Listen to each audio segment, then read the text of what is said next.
I used to be addicted to checking my phone, watching TV and mentally escaping from all the things that I had to do. Just the thought of working was enough to make me yawn, and a couple of minutes into tackling my first item on my to-do list, my mind was wandering, I was reaching for my phone and looking for an easy way out.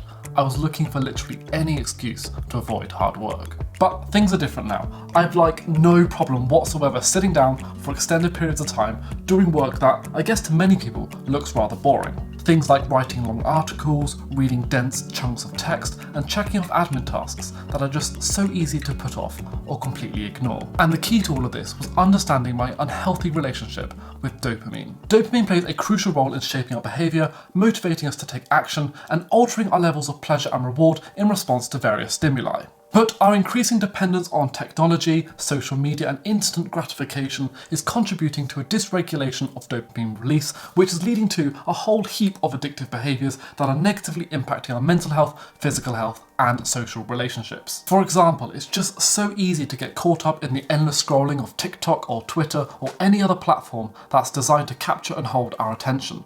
The problem is that the instant gratification we experience from all the likes, comments and notifications sucks us into a cycle of seeking more and more engagement, eventually leading to addictive behaviours that lead many of us to feel depressed and dissatisfied with life.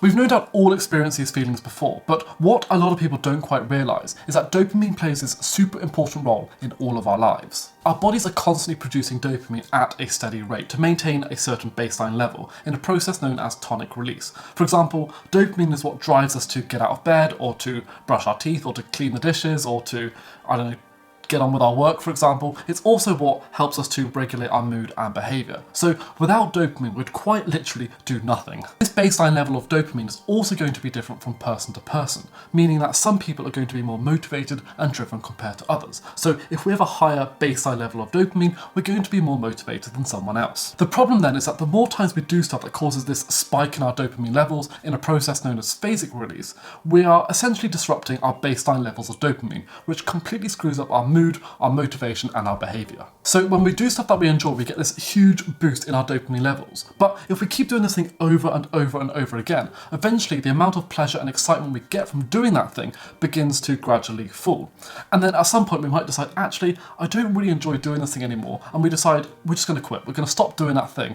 And what happens then is that our dopamine levels drop even further, which leads to things like feeling disinterest in the activity, feeling a bit depressed and sad, and our overall mood begins to decline. So if we want to manage our mood, behaviour and motivation, there are really two things that we need to do. Firstly, we want to find ways to prevent the spikes in our dopamine levels that are disrupting our natural baseline.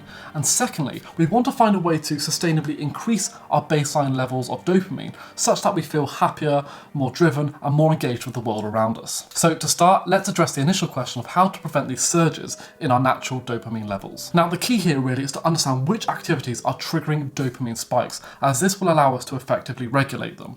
And I refer to these activities as the ascend activities, which stands for artificial rewards, sex, chocolate, exercise, nicotine and drugs. Sure, there are many other activities out there that are going to influence our dopamine levels in our body, but I think these ascend activities are the broad spectrum of stuff that's going to influence and increase and spike our dopamine levels above our natural baseline. For example, a 2013 study found that consuming chocolate increases our dopamine levels 1.5 times above our baseline, and sex increases our dopamine levels 2 times above our baseline, although that does depend on things like age, gender, sexual orientation, and things like that. The other important thing to note is that the impact of sex and chocolate on our dopamine levels is transient, meaning that the effects don't last long. So you've probably experienced this where if you eat a small square of chocolate, that's never quite enough to satisfy you. You always have to go back for a second, a third or fourth piece of chocolate. Nicotine and drugs, on the other hand, have a slightly larger impact on our dopamine levels. So research shows that smoking cigarettes can increase our levels of dopamine in the body by about 2.5 times above our baseline, whereas drugs like cocaine and amphetamines have a much larger impact on those dopamine levels. So, for example, I think methamphetamine, for example, has a 10x increase in our dopamine levels above our baseline, which significantly disrupts our natural production of dopamine. You might be surprised that exercise is included on this list of stuff, but the point is that it's not just the classically unhealthy activities that are spiking levels of dopamine. For example, research shows that exercise can increase our dopamine levels by about 2.5 times above our baseline, which is the same kind of amount of dopamine increase as we experience when we're having sex. In a similar way, we experience spikes in our dopamine when we achieve a goal, or we do something difficult, or just when we're like socially interacting with friends and family. So the point is that we want to be careful to not cause too many spikes in our dopamine levels in our body, regardless of whether the activity that's causing those spikes is classically good or classically bad. So this leads us on to the second question. How do we do this, and how do we maintain a healthy baseline of dopamine in our body? So there are 4 things that I found to be pretty helpful. Firstly, avoid dopamine layering. And dopamine layering is basically where we are combining multiple sources of dopamine at the same time. For example, many of us when we go to the gym will have some pre-workout before we go, we'll listen to some music, we'll go at our favourite time of day, we'll text a friend or maybe even bring a friend along with us. We'll just do everything we can to make that experience as enjoyable as possible. But the problem is that by layering all of these things on top of one another to increase our levels of dopamine, we're one, increasing the number of conditions needed to, I guess, derive pleasure from that activity again in the future. And 2, we're going to have this huge crash in dopamine afterwards, which severely limits and undermines our long-term motivation and drive. So what we should be doing is removing multiple sources of dopamine release from the activities that we want to continue to enjoy. So if you go to the gym, maybe one day don't listen to music, or don't bring a friend, or don't drink the pre-workout. And this will foster a more intrinsic motivation to do the activity, and it will also lessen the likelihood of a dopamine crash. Secondly, use an intermittent reward schedule. So while it's really important for us to continue doing the stuff we enjoy, like seeing friends, having sex, taking drugs, maybe not taking drugs, but eating chocolate, these sorts of things, it's also really, really important that we don't expect or chase a high level of dopamine release every time we engage with these activities. Instead, we want to change the amount of dopamine we get from an activity at random. And this is really what we mean by an intermittent reward schedule. And so this will keep us engaged with an activity for longer, it will make us want to come back to that activity time and time again, and it will also prevent these huge spikes and crashes in our dopamine levels. For example, so an intermittent reward schedule is exactly how casinos keep us gambling. We don't know whether we're going to win or whether we're going to lose. It's also how a prospective partner keeps us texting them, like we don't know whether they like us or not. And it's also the exact mechanism of how social media keeps us so engaged with each of their platforms. So in practice then, we need to find ways to avoid predictable schedules for dopamine release. My advice is to start paying attention to the things that give you dopamine or pleasure, and then start modulating those things at random. And one way that you could do this is to grab a coin. I don't have a coin on me, but I've got a lens cap here.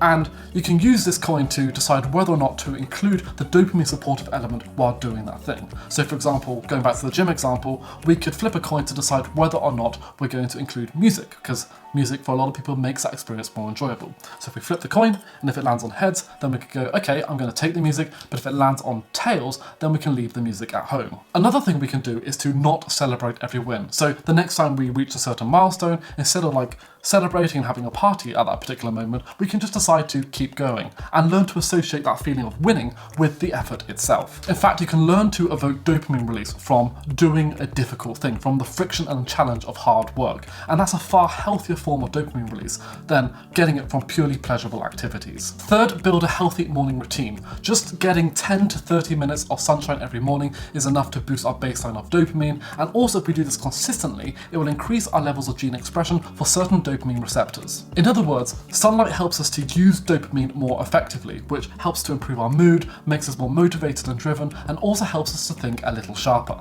If you're up to it, you can also try cold showers for like 1 to 3 minutes every morning. Obviously, do it as cold as you can safely tolerate, and if you do need some help on like the best practices for cold showers, then I have made a video in the past over here. There is actually this really fascinating study on this, which I'll drop below the video, which essentially had a group of people submerged in cold water for 10 to 15 minutes, and following that exposure to cold water, they experienced a 250% increase in their dopamine levels above their baseline. And what was even more fascinating was that this increase in dopamine was sustained for many hours after the cold exposure. Basically, this meant there wasn't this huge crash of dopamine following the cold exposure. Instead, their baseline levels of dopamine increased and stayed increased for multiple hours, helping them to feel happier and more motivated throughout the day. Finally, we need to understand the subjective element of dopamine. It's important to understand that the brain doesn't really recognize external rewards like money or gifts. Instead, it understands the patterns and associations between events and the release of certain chemicals like dopamine in the brain. So the dopamine system and the feeling of being on the right track are more in control than you might think. So the part of the brain known as the prefrontal cortex, which is responsible for things like decision making